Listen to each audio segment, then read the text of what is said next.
दोस्तों market analysis की और एक वीडियो में आपका स्वागत है। चलिए अब हम देख लेते हैं कि निफ्टी ने कल कैसा परफॉर्मेंस किया था। जैसे कि हमें लग रहा था पहले दिन के जो अमेरिकन मार्केट है उसे देख के लग रहा था कि हमारे मार्केट भी ओपनिंग अच्छी ही होगी। ठीक वैसा ही हमें देखने को मिला कि मार्केट ऊपर तो ओपन हुआ, लेकिन ओपन होने के बाद लगभग 12 बजने के टाइम पे ये नीचे आया और उसके बाद थोड़ा बहुत रिकवरी करने के बाद मार्केट जहाँ से ओपन हुआ था वहीं जाके क्लोज भी हो चुका है। लगभग ये कुछ भी मूवमेंट हमें देखने को नहीं मिला कल के दिन।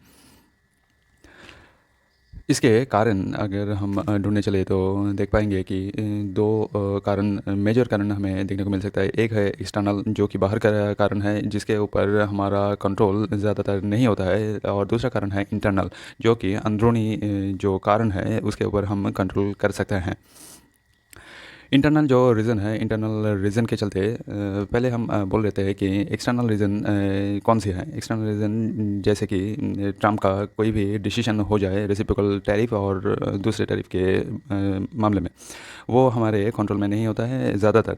और भारत सरकार अगर ठीक से नेगोशिएट कर पाए उनसे तो थोड़ा बहुत कंट्रोल हो सकता है, ये एक्सटर्नल रीज़न। लेकिन जो हमें इंटरनल रीज़न देखने को मिलता है वो ज़्यादातर हमारे कंट्रोल में होता है। इंटरनल कारण के भी दो पहलू हमें देखने को मिल सकता है। एक है इकोनॉमिक इकोनॉमिक जो कारण होता है, अर्थनैतिक जो कारण, उसके अंदर हमें क्या देखने को मिलता है, जीडीपी। जीडीपी के मामले में हमें पहले ही देखने को मिला था जो सी है, सी का मतलब है कंजम्पशन। कंजम्पशन या भोग। अगर हमें कंजम्पशन को ठीक रखना है तो लोगों के हाथ में पैसा ज़्यादा आना चाहिए, और इसीलिए लास्ट बजट में हमारे फिनांस मिनिस्टर निर्मला सीतारमन जी ने भी टैक्स में भारी कटौती की है, और 12.75 के इनकम पे कोई भी टैक्स नहीं लगाया है। और दूसरा भी हमें देखने को मिल रहा है आरबीआई की तरफ से भी हमें देखने को मिल रहा है कि इंटरेस्ट की कटौती की गई है। ये सही है कि एक इंटरेस्ट रेट कट से कुछ भी नहीं होने वाला है, लेकिन कंटिन्यूस इंटरेस्ट रेट कट से मार्केट में पैसों की जो इनफ्लो है वो बढ़ सकती है, और बढ़ेगी ज़रूर। और दूसरा कारण हमें देखने को मिल रहा है डॉलर के मुकाबले रुपये का कंटिन्यूस डाउनफॉल। अभी तो हमें ये भी देखने को मिल रहा है कि $1 के मुकाबले 87 क्रॉस कर चुका है, और ये भी लग रहा है कि 88 भी, पहले जैसा लग रहा था 88 भी ये टच कर जाएगा। दूसरा जो पहलू है, एक तो है हो गया इकोनॉमिक कारण, और दूसरा है स्टॉक मार्केट। स्टॉक मार्केट में जो कंटिन्यूस फॉल हमें देखने को मिल रहा है उसका कारण हम ढूंढने चले तो मेजर कारण हमें देखने को मिलेगा एफआईआई, फॉरेन इंस्टीट्यूशनल इन्वेस्टर जो है उन लोगों का कंटिन्यूस बिगवाली, जो कि एक चिंता वाली बात है। और ये भी हमें याद रखना है कि उनके हाथ में बहुत सारा परचेस किया हुआ है। वो कंटिन्यूस इसी तरह बिगवाली करते रहे तो कंटिन्यूस 2 साल तक वो ये प्रोसेस जारी रख सकते हैं। दूसरा पहलू और एक है जो कि है टैक्स।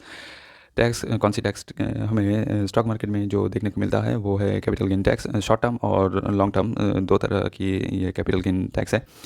अगर हम देखने चले एफआईआई की तरफ तो उनके हिसाब से उनके लिए ज़्यादातर long term capital gain tax ही लागू होता है, क्योंकि वो शॉर्ट टर्म के लिए, ट्रेडिंग के लिए तो नहीं आते हैं, वो लॉन्ग टर्म व्यूज़ के लिए, लॉन्ग टर्म गेन के लिए ही आते हैं।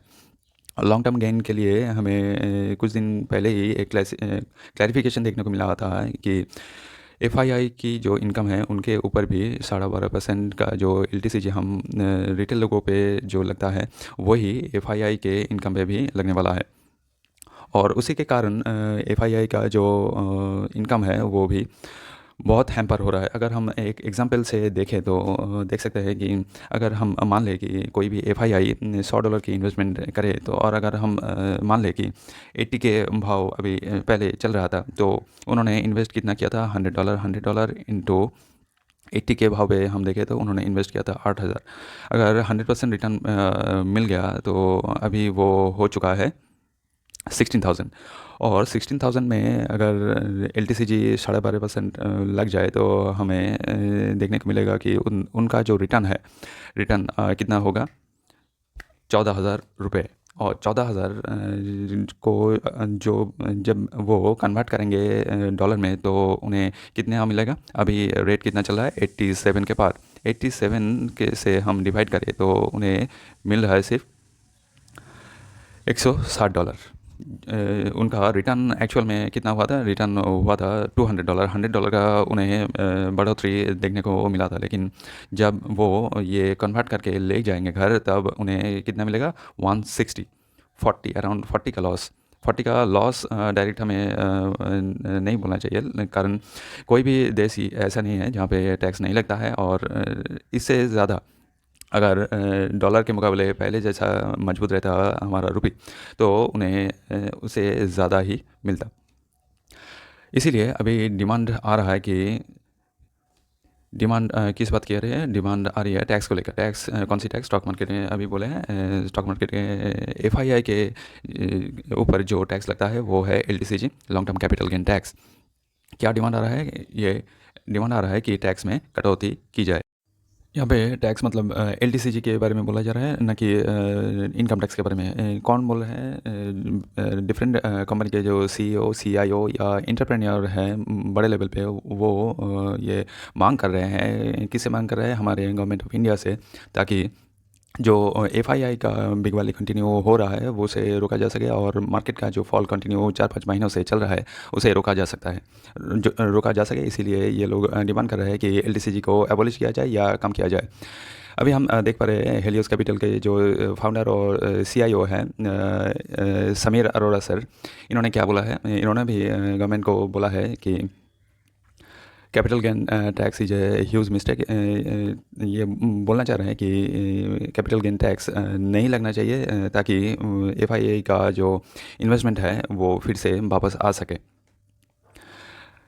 दूसरे हमें देखने को मिला है जो शार्क टैंक में भी हमें देखने को मिला था, अश्विनी ग्रोवर जी, जो कि भारत पे का फाउंडर है। उन्होंने भी अपने एक हैंडल पे बोला है कि गवर्नमेंट का जो कैपिटल गेन टैक्स लेते हैं वो अभी टाइम आ गया है जहाँ पे कैपिटल गेन टैक्स को एबोलिश किया जाए, नहीं तो मार्केट अपने आप ही ठीक से वापस नहीं होने वाला है। कुछ ना कुछ मेज़र गवर्नमेंट को लेना पड़ेगा, ड्रास्टिक मेज़र, जिससे कि मार्केट फिर से वापस अपने रूट पे चल सके।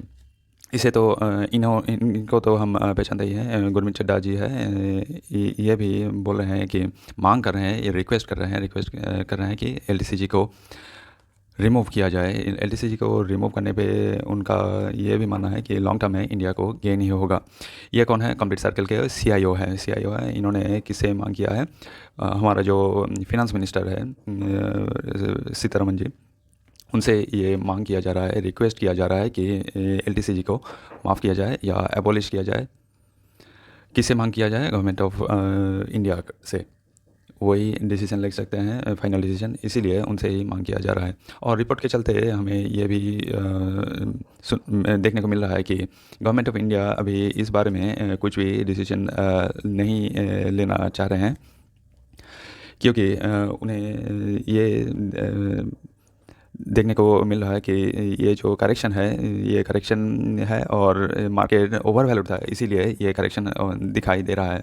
और ये भी रिपोर्ट के चलते हम देख पा रहे हैं कि growing clamour for the government to intervene to arrest the fall of equity market. जो मार्केट का फॉल कंटिन्यू चल रहा है, इसे बंद करने के लिए डिमांड आ रहा है गवर्नमेंट के ऊपर कि कुछ ड्रास्टिक मेजर लिया जाए और long term capital gain tax को एबॉलिश या कट किया जाए।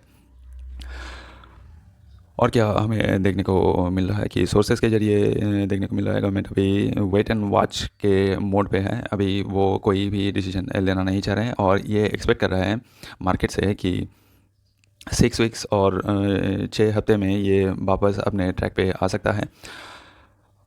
और ये जो अनसर्टेनिटी अभी चल रहा है, ये मार्केट में ग्लोबल अनसर्टेनिटी के चलते ही हो रहा है, और मार्केट थोड़ा ओवर वैल्यूड भी था, इसीलिए ये करेक्शन दिखाई दे रहा है।